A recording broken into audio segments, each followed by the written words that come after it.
Social મીડિયામાં એક video અત્યારે ખૂબ જ વાયરલ થઈ રહ્યો છે। બોલિવૂડના અભિનેતા અનુપ ખેરનો ગુજરાતમાં 1.6 કરોડની નકલી નોટોમાં પોતાનો ચહેરો જોઈને આશ્ચર્યચકિત થઈ ગયા છે।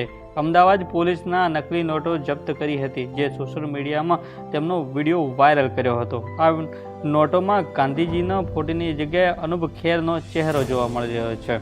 કહી શકાય છે કે રિઝર્વ બેંકની જગ્યાએ રિઝર્વ બેંક ઓફ લખેલું જોવા મળી રહ્યું છે। અનુપ ખેરના ફ્રેન્ડને વિડીયો શેર કર્યો અને કેમ્પસમાં 500 રૂપિયાની નોટોમાં ગાંધીજી બાપુની જગ્યાએ અનુપ ખેરનો વિડીયો વાયરલ થતાં લોકો આશ્ચર્યચકિત થઈ ગયા છે અને અલગ અલગ તેમનું મંતવ્ય જણાવી રહ્યા છે। કહી શકાય છે કે બોલિવૂડના અભિનેતા અનુપ ખેરના ફ્રેન્ડે 1.6 કરોડની નકલી નોટોનું છપાયું હતું, જેમાં રિઝર્વ બેંકની બજારે રિઝર્વ બેંક લખેલું હતું। આ વિડીયો સોશિયલ મીડિયામાં અત્યારે ખૂબ જ વાયરલ થઈ રહ્યો છે। કહી શકાય છે કે ગાંધીજી બાપુની જગ્યાએ અનુપ ખેરનો ફોટો છપાતા લોકો ચર્ચાઓનું જોર પકડ્યું છે। આપણે આ વિશે શું કહેવું છે, કોમેન્ટ કરીને અવશ્ય જણાવજો।